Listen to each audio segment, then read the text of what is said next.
radio show with your host, Lonnie Clark. We stand together and accept that we now live in a world transformed by Fukushima. From 8 a.m. to 9 a.m. Pacific Standard Time here on UCY.TV radio. We relentlessly engage every ear that listens. We expose and confront the complete lack of accountability for the nuclear industry.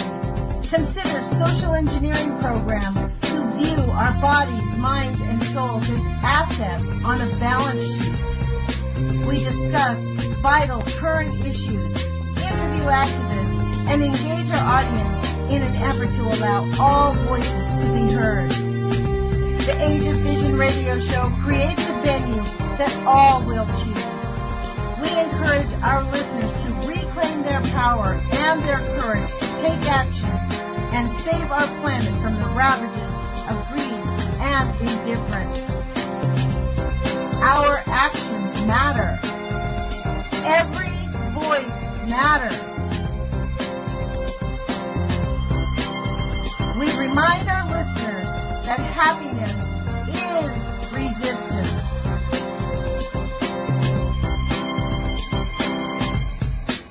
Love is greater than fear.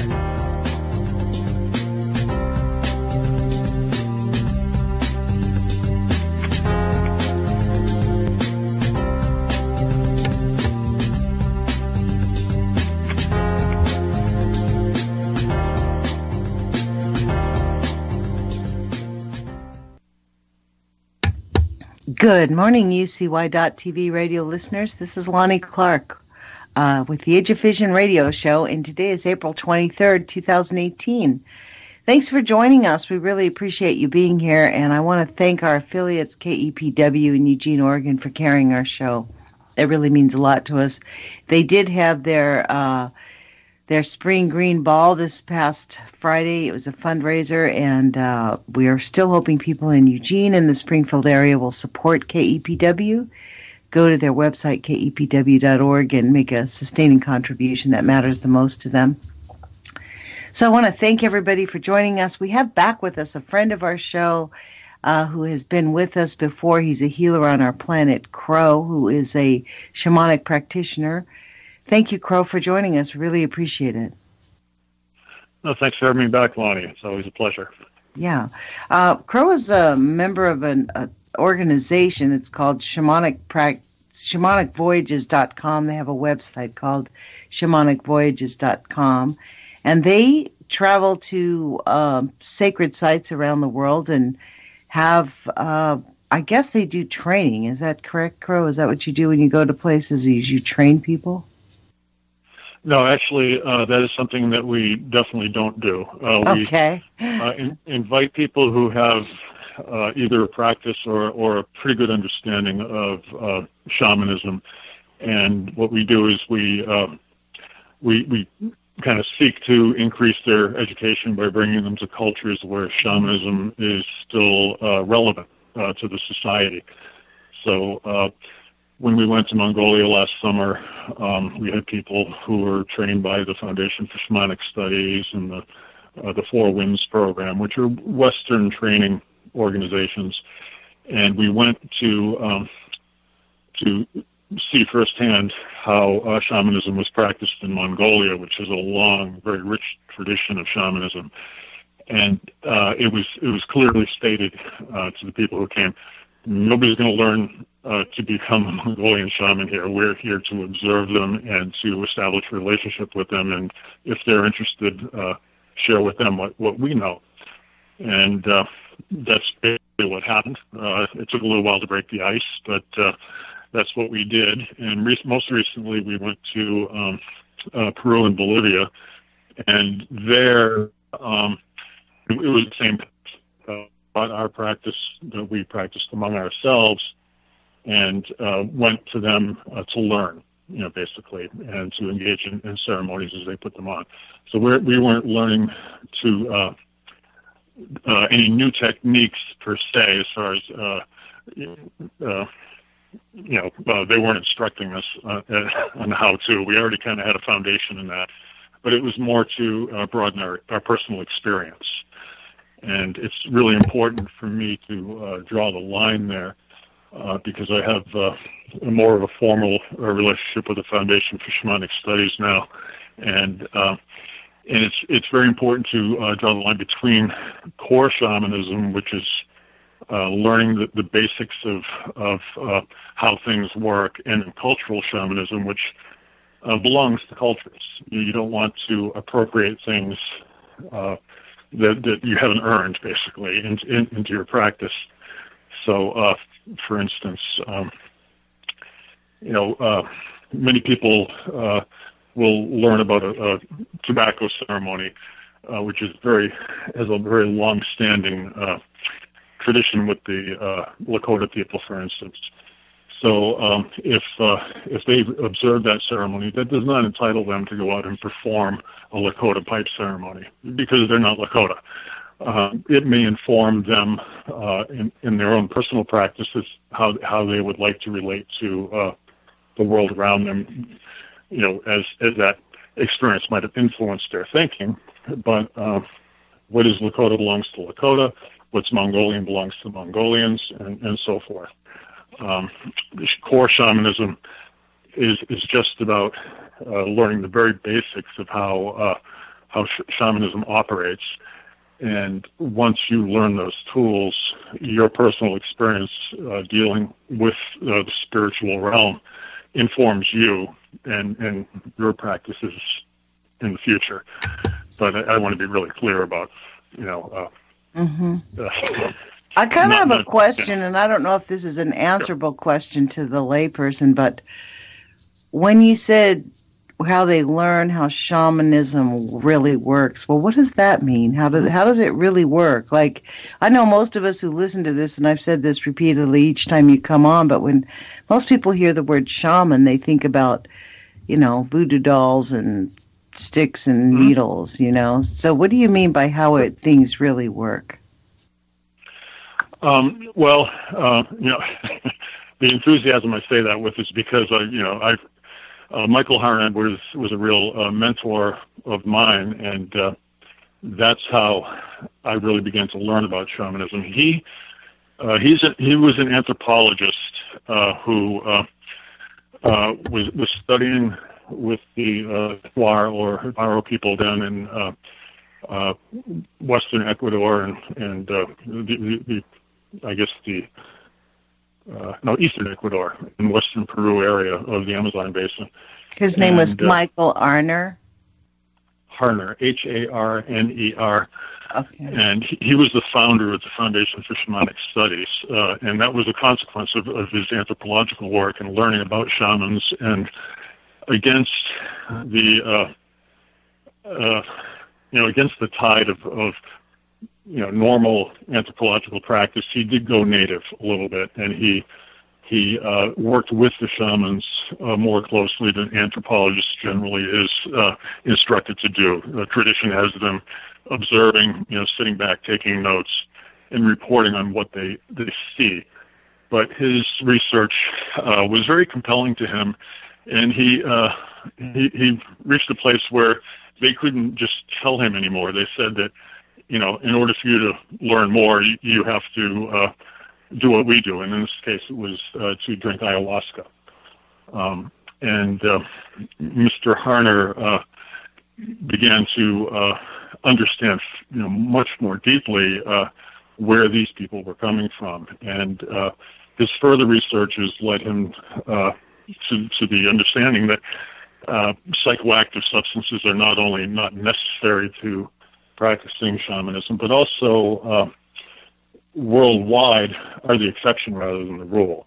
What generally allows a shaman to work in non-ordinary reality or in the trance state with the spirit world is sonic driving, which is generally accomplished by a steady monotonous beat of a drum in the range of 4.5 hertz, or rattles. They can help bring people into this trance state, which is an awareness that generally you don't experience in normal reality, in normal life. It's akin to dreaming or lucid dreaming, but it's not quite as personal as dreaming. Dreaming is generally from your own experience, your own memories and thoughts and so forth. The shamanic state of consciousness actually has a more universal landscape where there are themes and images that seem to spontaneously appear to people from all different backgrounds, all different parts of the world. Now, in each culture, there's a lot of different focuses, a lot of different practices, rituals, and traditions, which give the appearance of, like you might say, on one hand, the bone through the nose, which you mentioned before, or voodoo dolls or whatever. There are cultural flavors that develop around shamanism, but shamanism at its very core has a lot of very universal themes to it. And this interested Mr. Harner, a great deal. And he dedicated his career and then his life to not only learning more about how shamanism worked, but to share that with other people and to actually go out in the world to areas where it was disappearing and do everything he could to support its continuance, and in some places reintroduction. There were places in the Arctic where the last shaman had died, and the communities were really bereft because they didn't have someone who could intercede for them. And the foundation went in and instructed people in these basic techniques that Mr. Harner discovered, and just instructed them to, once they made contact with their cultural spirits, to allow the spirits themselves to reintroduce the local traditions for that group. It might sound a little far out, but a little woo-woo there. Yeah, well, I get what you're saying. But I have a question to ask you, because I have experienced sound healing. When I lived in Boulder, I used to go to a practitioner who used these Tibetan bowls and made them go, woo, you know what I mean? Like at a really high pitch. And when you said 4 megahertz, right, or something like that, didn't you say, or something, gigahertz or something like that? Is that what that's based on? Because I actually did get healed through that therapy. There was a lot of things that happened in that short period of time when I had the ability to have that therapy. Is that based on that? Well, that's another form of sonic driving, and it doesn't necessarily fall in the same range, frequency range, but it clearly is it's something that many cultures have discovered as being something that works. And so what is the point of shamanism then? What is the practice of the shamanic practitioner? To heal the community? To be a cultural leader, or what? Well, the core definition of what a shaman is a person who works directly with spirit for the benefit of their community and to gain knowledge and to restore balance to systems where they're lost. In a dictionary you might find a different definition, but this is largely the definition that core shamanism uses. I paraphrased it myself on the website. We defined it in words that that rang most true to us. But I think that for the most part, shamans in general will agree that those are the principles. You're working for learning, restoring harmony, and healing in your community. Different people have more strong attachments to one or the other of those focuses, but that's basically what defines what a shaman does, or shamanic practitioner. And before I go on too much more, I did want to mention that Michael Harner did pass away on February, I believe. I think it was February 3rd. He left a very large following behind, which is kind of ironic because he always said that shamanism is leaderless, and that was one of the things he liked the most about it. He thought it was a very important spiritual movement, and the most democratic spirituality that you can engage in, because there are no leaders, there is no book. It doesn't preclude you from any other spiritual practice or religious belief. It is, it's very basic to the human condition. Shamanism has been around. How does a for at least 40,000 Christian? years. How would a Christian, if you say that, how would a Christian or a Muslim, or even a Jew, any of the, Judaic religions, how would they reconcile themselves with, we've seen what they've done. They basically come in and murder everybody. But, how do they reconcile themselves with shamanic practices? Because a lot of those religions, at the core, they all say anything that doesn't come from the Bible, the Torah, the Quran is corrupt and evil. I don't know if any of them really say that. Some followers may. They may interpret, some of their writings that way. But the only time that I've ever seen evidence of religions being anything but a bad force in the world is when they merge with political power.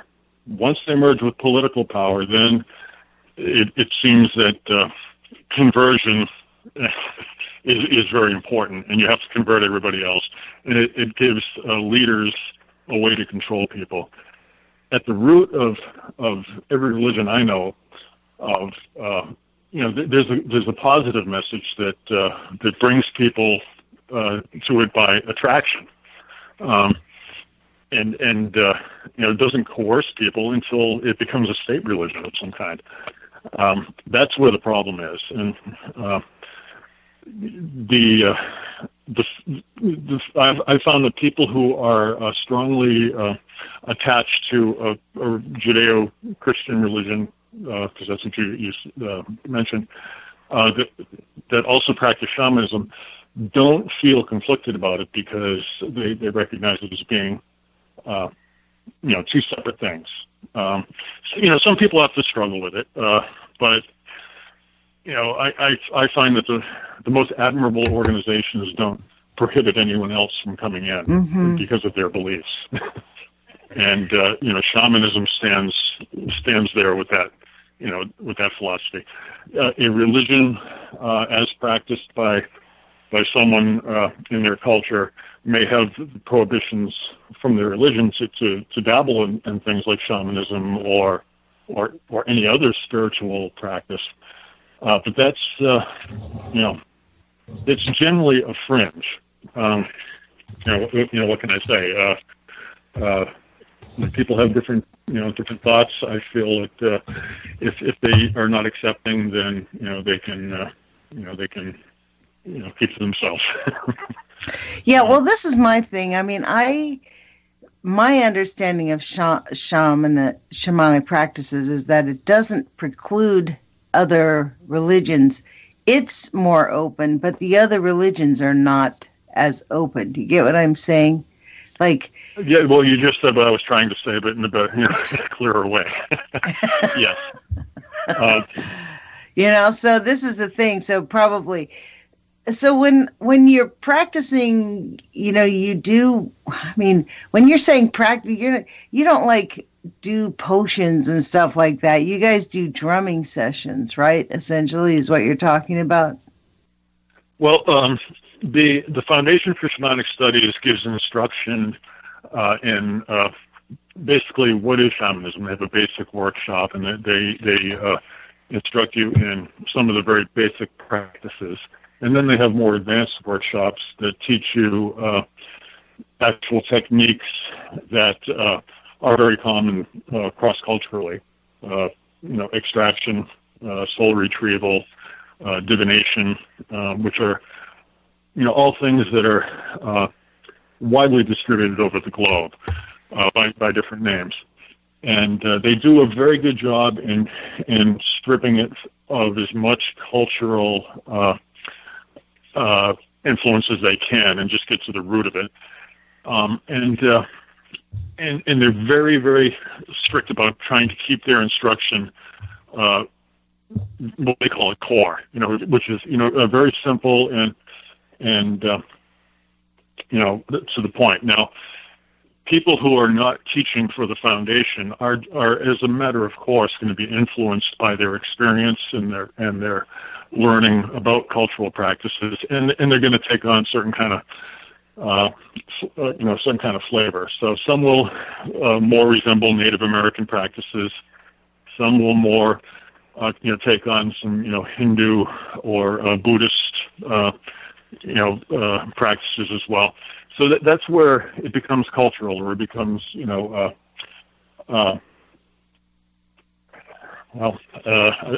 not sure what the best word to use is. There's a term, neo-shamanism, which, is not a purgative. It means basically pejorative. It means basically new shamanism, which is taking on aspects of a lot of the New Age practices, which are, a little of this, a little of that. Different people will make their own judgments about whether that's a good thing or not. But my attitude is, as much as possible, live and let live. As long as people aren't doing harm, they're working toward a common goal, which is healing. Really, we heal one another, and those results are easy to see. Do you think that the shamanic practices, if we were to with intent do some shamanic type practice and focused on healing the pollution and reversing the nuclear contamination, that we could do it before we kill ourselves in 15 years, 10 or 15 years? Yeah, there is more and more of that happening, and that's another point that I was hoping to reach today. As an example, there's the water protection movement. Which I agree, but one of the things about the water protection movement, and maybe this is one of the things we should include in the chants, I guess, is that they completely do not want to talk about nuclear contamination. It is the elephant in the room, and they do not want to talk about nuclear contamination. They want to nuclear stick contamination to is part of that whole picture, though, because there's a lot of ways that the nuclear industry is poisoning the earth and poisoning the occupants of the earth. But water is not separate from that. As you well know, there's 30,000 gallons of radioactive water introduced every single day at the Fukushima site. Right, it's going into the ocean. It's not. They used to say that number was 100,000. Inconveniently, it's gone back to 30. They're thinking about dumping. They're about to dump all those tanks in the Pacific Ocean. Sorry, I missed that. They're about to dump all those tanks in the Pacific Ocean. In fact, they are going to. It's been passed. Law has been passed in Japan, giving TEPCO permission to allow them to dump those tanks. 770,000 gallons. Well, a tank you can measure. The releases, they're all different numbers being thrown out there. But as far as I'm concerned, well, what's outrageous is they're dumping it because they can't stop it. So they have to continue it. What's the point? They're trying to figure out a way to just dump the waste right into the ocean. Right. These are, they're panicking. If safe levels can't be reached, they raise the way you quantify safe levels. So that's my point. As shamanic practitioners, could we do something about that? Is that an issue that you can deal with from a shamanic practitioner point of view? If we get enough people and enough minds harmonizing on all at once? I absolutely believe that you can change the world, you can change things that you can't you can't describe how, but you can see the result. But when someone is doing shamanic work or praying or whatever, the more specific they are, the less likely they are to be pleased with the results. I don't know how precisely to fix a lot of the things that are wrong with the world. I know often can point to the people who are the biggest offenders, the mining companies, the nuclear industry,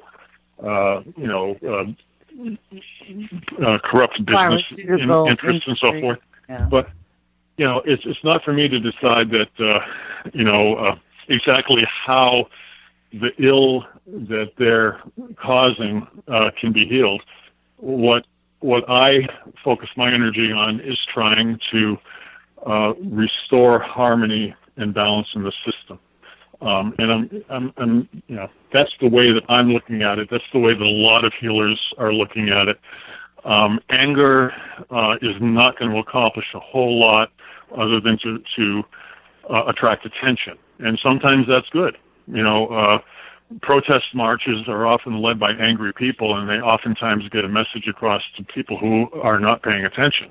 So that's the good side of anger. But being angry, itself at someone is not really going to accomplish a great deal. What is really going to accomplish something is for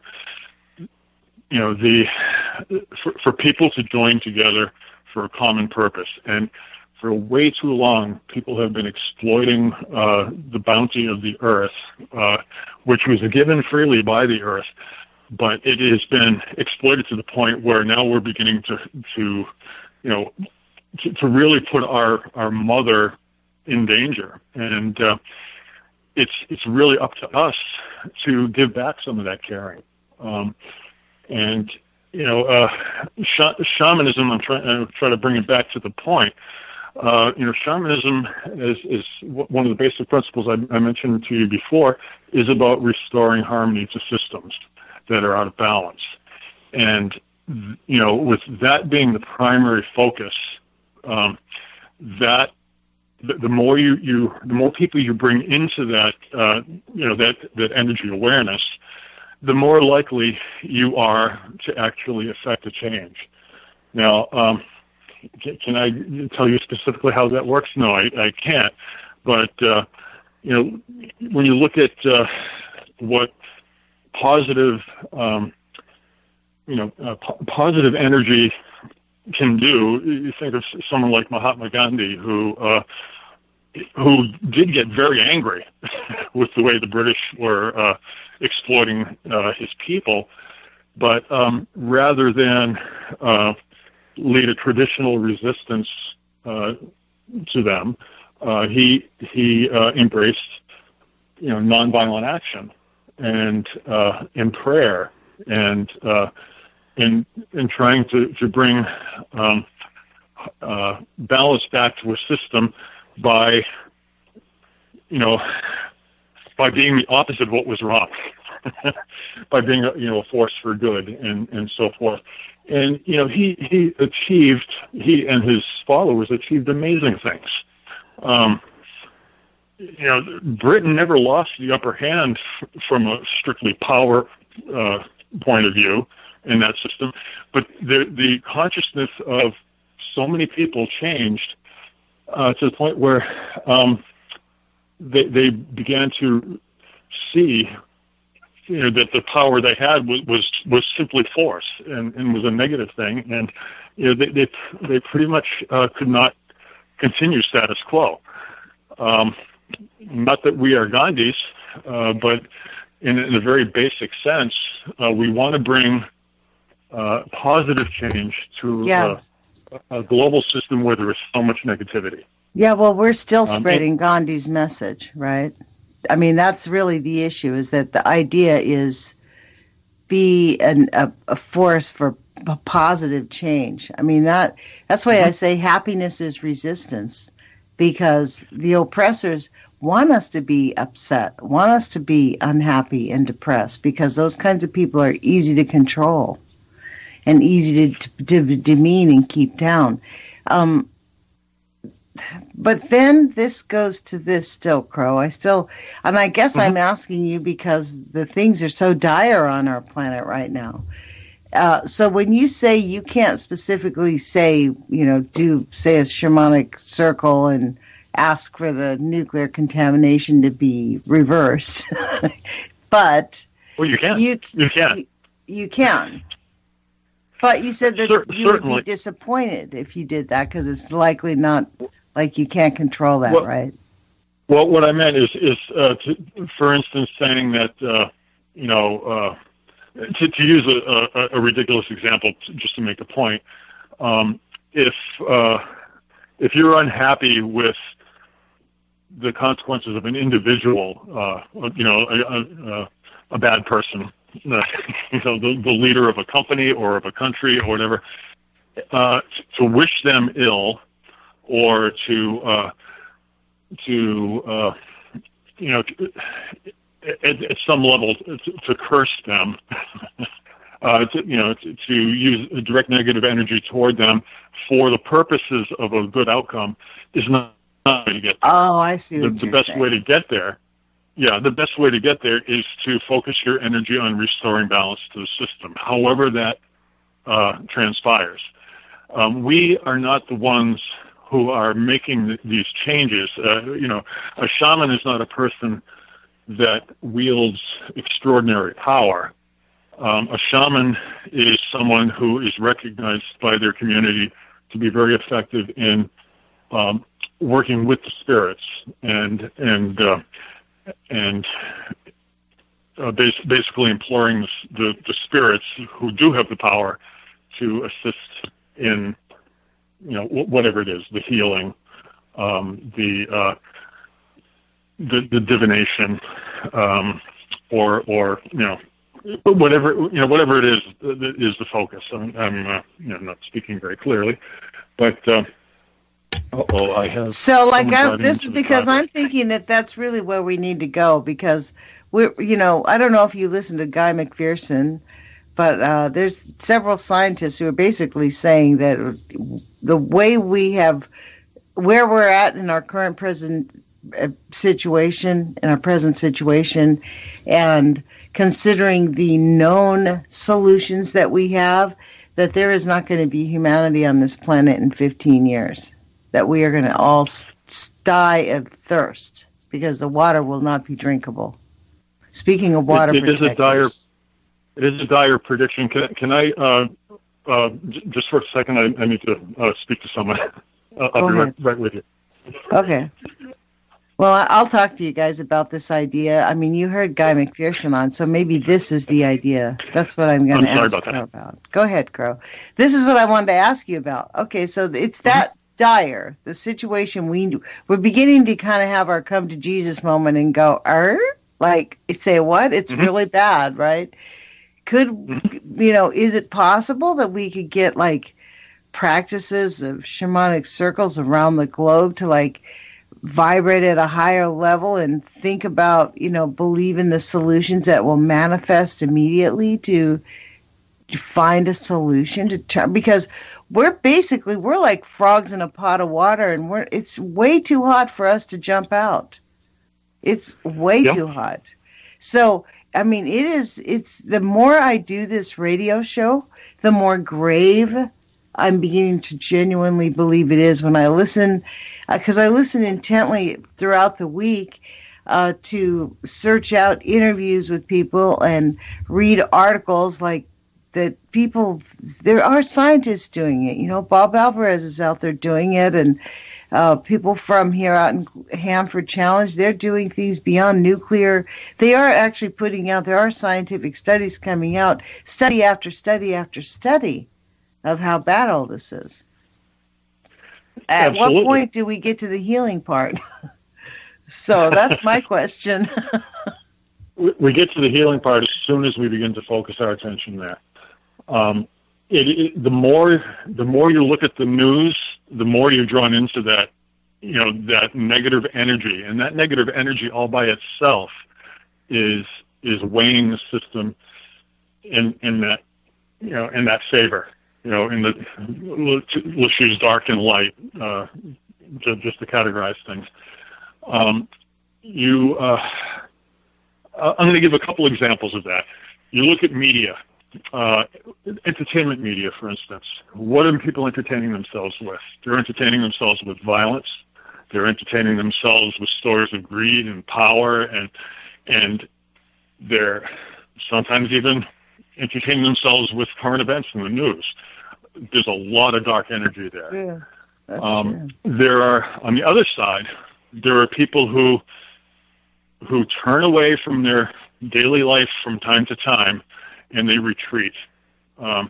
They either go on a spiritual retreat, with a religion, or they go to a yoga center, or they take a trip with us, for instance, or they just they do something that is totally turning their back on that negative energy for a time.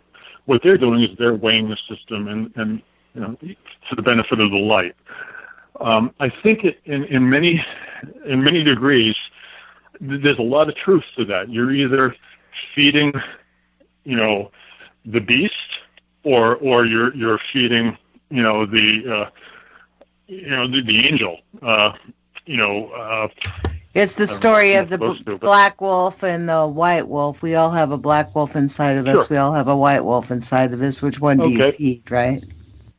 Exactly. Yeah, that works perfectly fine.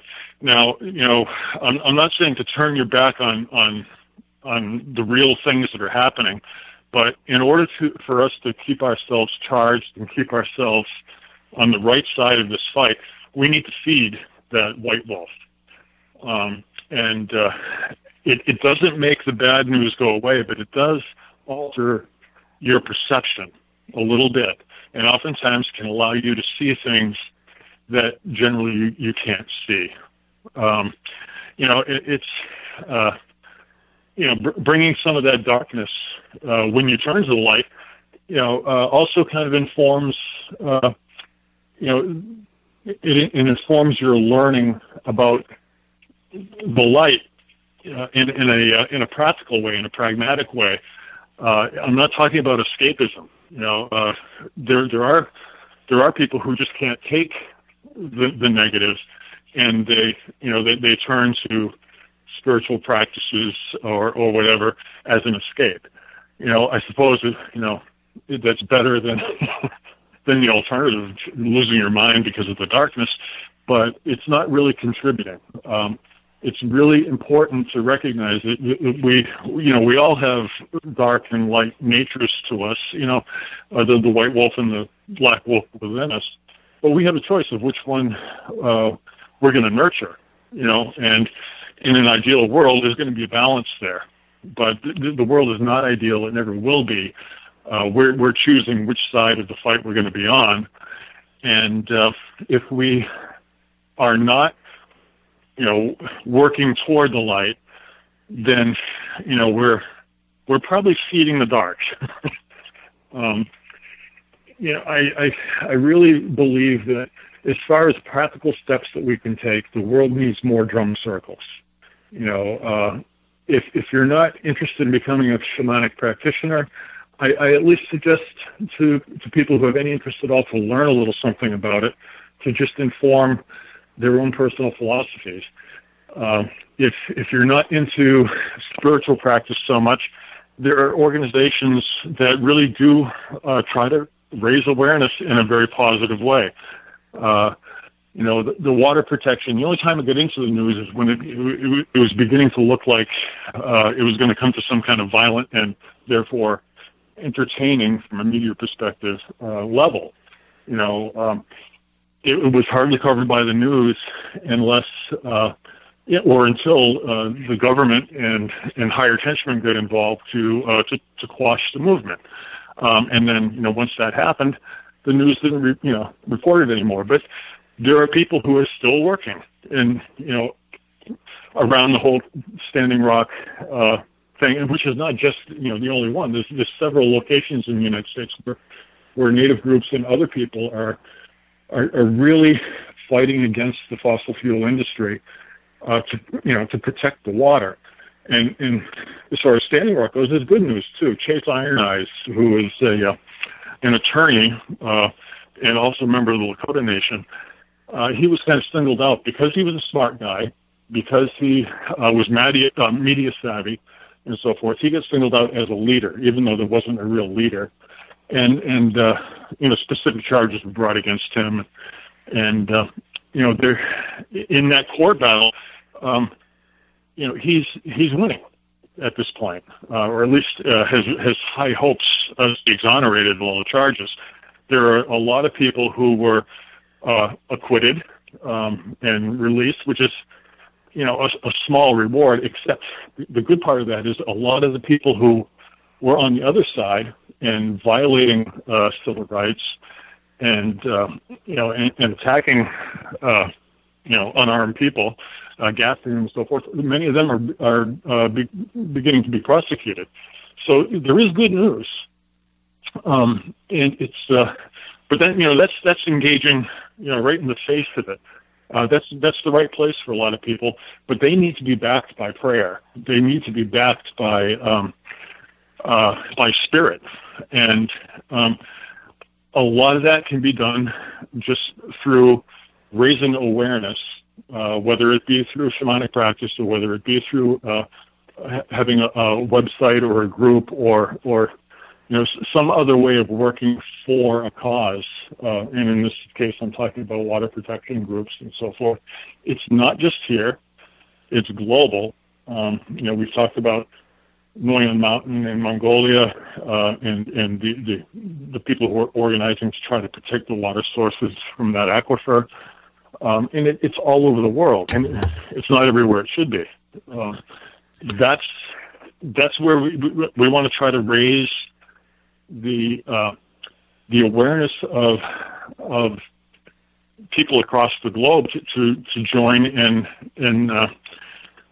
knowing about this stuff, not turning away from it, not going to like Brave New World. You take your trank and you watch the TV because the real world is just too terrible to consider. Mm-hmm. If that's what we'll settle for, that's what we're going to get. That is what we have settled for. That's what we're living with. That's why we have allowed the planet to be so out of whack. You know what I mean? Because people because there are so many people who are looking away, or they're being controlled by the fear, and that doesn't usually lead to a good end either. Right. You talk about people putting their courage feet on. Well, that's exactly what needs to be done. People need to, sometimes face the fear, sometimes face what feeds them, the light, to give them, the energy to accomplish something, to first heal themselves and then aid in healing others and healing the earth. We all have our communities.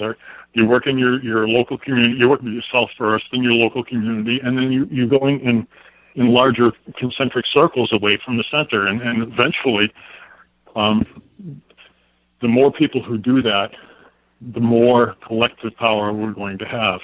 Mm-hmm. We may not be able to stop a greedy person from making a selfish decision that has dire consequences for other people, but I think we really can make the circumstances where that happens occur less and less as we really raise the positive energy of our collective consciousness.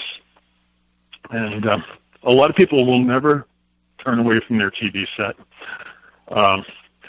Well, they will when it's not working, when the grid goes down. I mean, that's the point. Is like, this is the thing. We're at, we are not at a point. Yesterday was Earth Day, and it was interesting, the whole vibe of the Earth Day yesterday. But I remember, those of us who remember the first Earth Day, it was not a celebration of the Earth. It was about stopping the nuclear industry from destroying our planet. You know what I mean? It was about stopping the coal industry from destroying our children. It was really about standing up to people, and it wasn't about celebrating the earth. It was about telling the corporations, hands off the earth. Yes, yeah, and I'm not saying that isn't a very important legacy to continue. I'm just saying that to help to empower the same ends. I get you. We also need to be really working from a place of light. Right.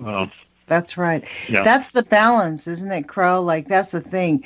To go from being aware of all of this and understanding how grave it is and urgent it is, and yet at the same time to stay in a place of love and joy and allow the strength of the universe to emanate through us to help us move into a place of resolution, to find a solution so that we can have humans and we can have our beautiful planet back. We do not have to ravage it, We That's can right. heal it.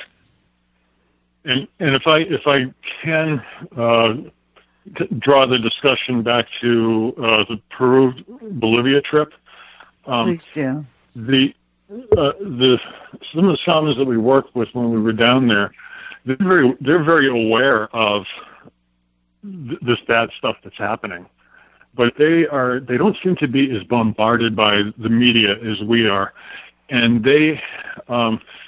One in particular that I'll mention that we worked with in southern Peru, or on the Lake Titicaca area in Peru and in Bolivia.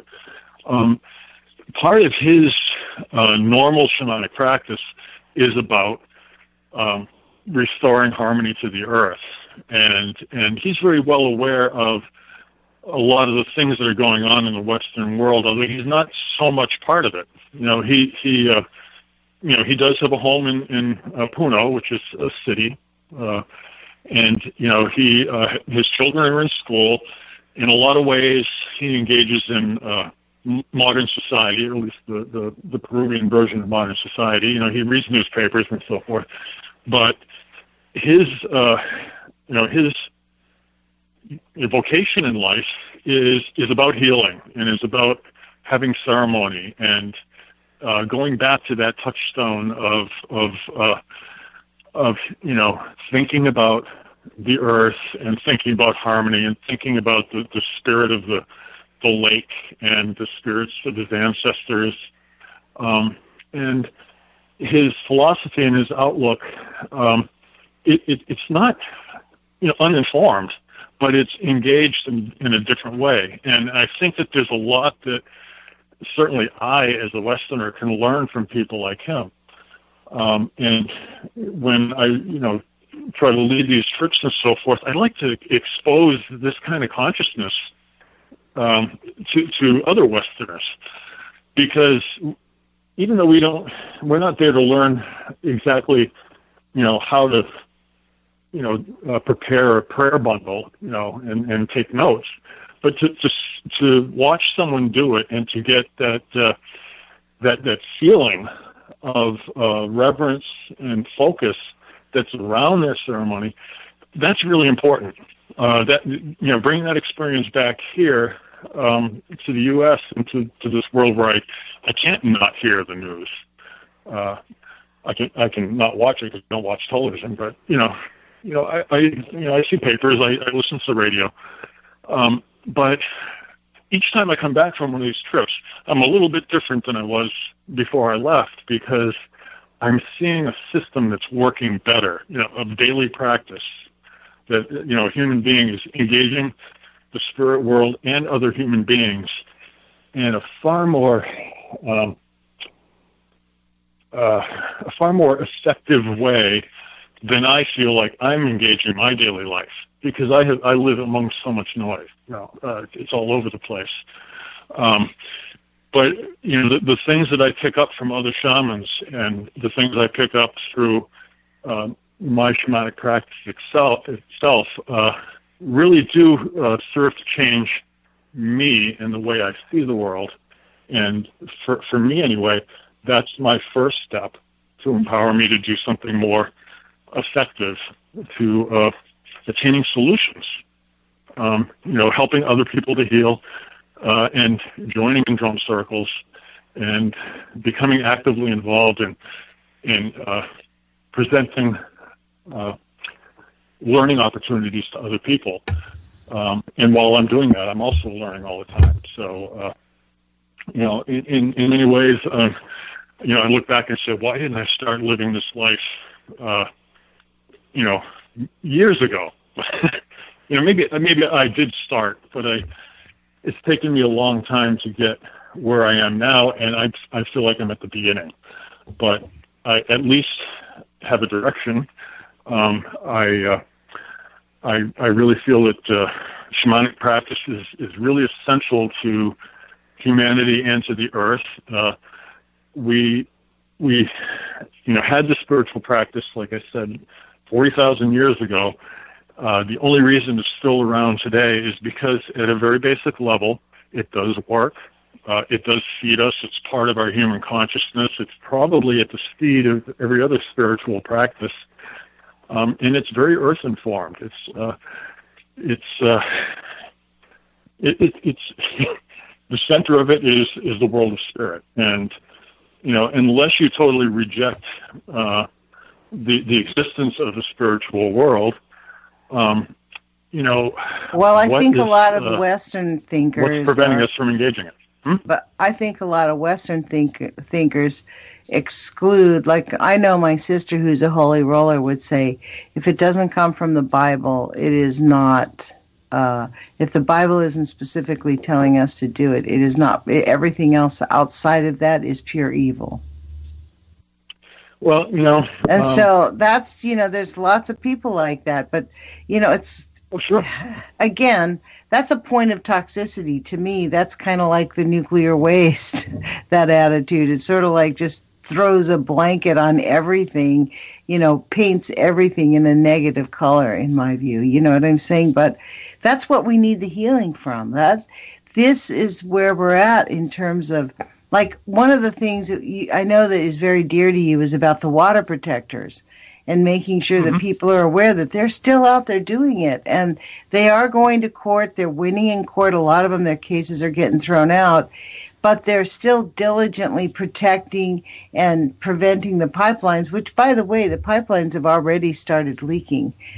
Since Trump became president, he has opened up the pipeline. There's a lot of pipelines. And there are a lot, because they don't have the regulations. They also rolled back the regulations. There's a lot more leaks, because they know they're not going to get in trouble. So this is the question in terms of shamanic practice. How do we go about, myself and our listeners, how do we go about bringing that into our lives in an effective way? It's not like to be entertained. We don't want to for me, I'm very on point about, I will participate in anything that even has a remote chance of helping to reverse the harm we already know we've done to our planet, or stopping, the nuclear monsters, or the war profiteers, and just the profiteers that are doing this, because it's only about them making money, right? So what does the average person do to help bring that along in terms of shamanic practice? Well, it's hard to say. I can say get involved with shamanism and working toward the light and all that stuff, and that doesn't sound like there's any practical steps to take to resolve things, but it is. At some level, it is. I'm not saying don't do the other stuff. The other stuff's very important. For instance, vote. If you don't vote, you're contributing to the downfall of all the stuff that's happening. You really need to get out there and learn a little bit, vote, but don't give your soul away to the fear and the anger and all that stuff. And I say, even if you're not part of the blue-red paradigm, still vote, because that's how we get third parties in, by more people voting. I mean, for real. If we get more people voting not in that blue-red paradigm, we will have a much bigger democracy. We'll force third parties on them. Absolutely, and if we allow ourselves to become spiritually informed and awake, our vote is going to probably be a more informed vote. And as far as what can people do to learn a little bit more, there are a whole bunch of names that I could throw out there for people that I respect who are out there teaching. But one that comes to mind right now is Sandra Ingerman. And the reason I say that is because a lot of her work is focused on global healing, on really raising consciousness. She and I don't share the same vocabulary in a lot of ways. She talks about vibrational states and things like that. I just describe the same concepts differently. I come from a different understanding, but I respect her work a lot, and she has a lot of things available on the web for free. They're about ceremony, about shamanic practice in general, and if you Google Sandra Ingerman, you'll see a lot of things that you can begin to inform yourself without spending any money. For instance, some people they don't want to spend money right away until they know what they're buying. And then if you're intrigued, Sandra has trainings. A lot of people have trainings. Depends on what part of the country you're in. If you're from the South or Texas area, Gary Starnes, I really admire his teaching. Shamanic Passages is his organization. The Foundation for Shamanic Studies, I really like because of the way Michael presents the work. Read a book. The Way of the Shaman is Michael's introduction to shamanism book. Cave and Cosmos was the last book he published. If you go to the FSS website, which is shamanism.org, right at the top of the banner, they have about an hour film about Michael's work. He and his wife Sandra. It goes into the history of his first investigations into shamanism and what the foundation does now. And it's really a nice film. It only takes about an hour of your time. It's free to watch it. There are so many ways to begin to learn about this topic that are only an investment of time. And if you get the if you get the bug, there are training programs offered by any number of groups. I first and foremost recommend the Foundation Basic Training, and it kind of opens you up to a kind of a better understanding of other shamanic practices. And of course, if you want to come on a shamanic voyage with us, I'll give myself a plug here. Shamanicvoyages.com has basically our philosophy stated. It shows photos and some narrative of the trips that we've been on. We're going to be going to Nepal. My partner in Shamanic Voyages is leading that group to Nepal in September. That'll be roughly 2 weeks. That is shamanism, very rich in cultural trappings, because it draws. You know what, Crow? I have to interrupt you. We have about 15 seconds left, so I wanted to give you as much time as possible. Thank you for joining us. You'll have to return with us. This has been a fascinating conversation. I really appreciate it. Well, thank you, Lonnie, for the opportunity, and it's always a pleasure. Okay, put your courage feet on, you guys. We'll talk to you soon. Thanks, Crow. Bye-bye.